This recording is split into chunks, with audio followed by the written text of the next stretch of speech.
Hey, this time on Ryan's Garage, we're gonna get rid of the shakes. The car, not me. I'm fine.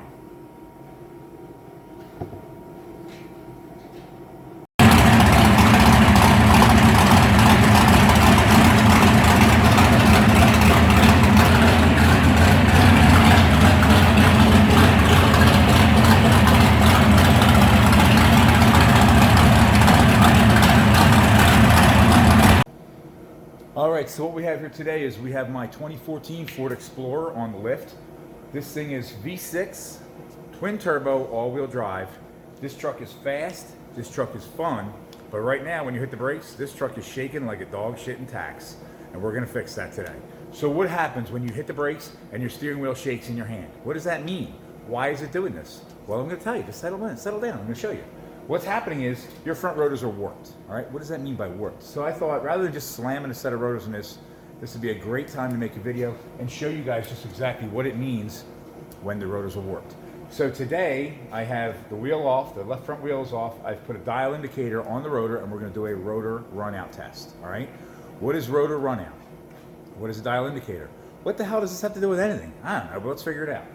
This is a dial indicator. This measures thousandths of an inch movements. All right, so if I zoom you in, hang on, it's gonna get a little shaky. Oh boy.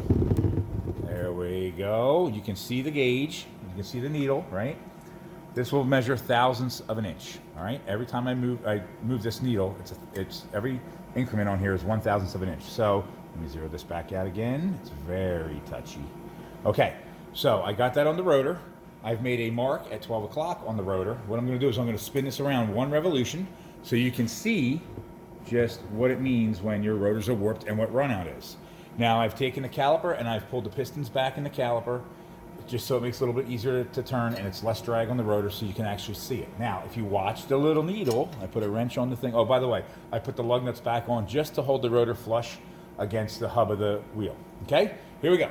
So we spin this bad boy around. You can see that thing's cranking up to about 8/1000ths of an inch right there. We'll keep going. We haven't hit our 12 o'clock mark yet. So, and it went about 2/1000ths past zero in the opposite direction. So this rotor right now has about 10/1000ths run out. Now I could machine the rotor, all right, and get that straight. However, I've already cut these rotors once, and I know from past experience that these rotors are basically at the end of their life. They're a little too thin to be machined again. So what we're gonna have to do, we're gonna have to replace the rotors, all right? So I will show you quick how to do that, but the main feature of this was the rotor runout test. So rule of thumb, when you're driving your car and you hit the brakes and the steering wheel shakes, your front rotors are warped. You're driving your car, you hit the brakes and you feel it in your seat, the rear rotors are warped. It can happen. What causes it? Well, usually it's heat from the pads and excessive braking.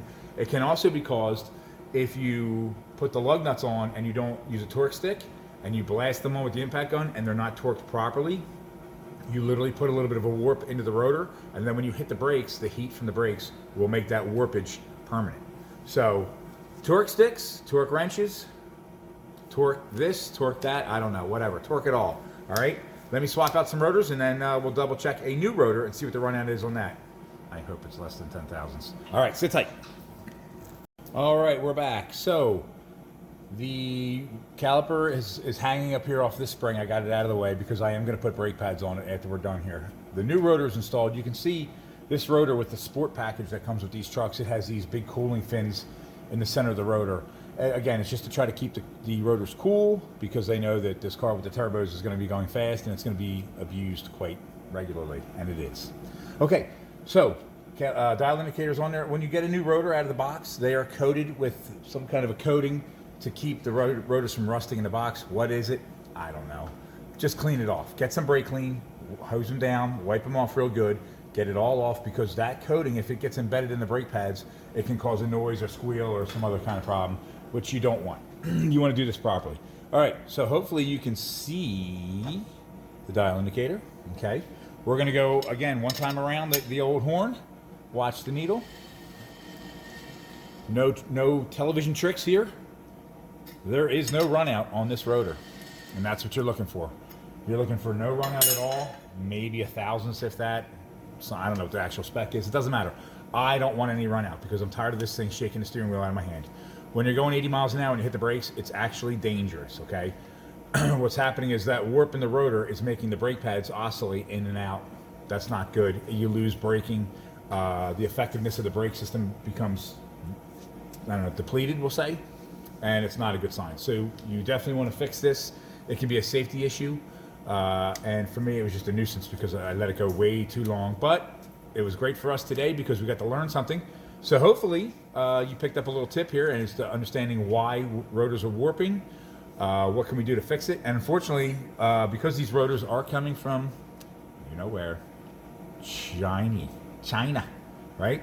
The Communist Republic of China sends us their finest steel, which in this case is old Chevys that have been recycled, and it's very thin, it's very crappy, it's not good quality, unfortunately. But unfortunately, that's just the way things are nowadays. Everything's going to China. Hopefully the president will too. Okay, so thanks for watching as always. Tune in for the next exciting episode of Ryan's Garage. And remember, learn something today, or tomorrow I or somebody else is going to call you a shithead. All right? Thanks for watching.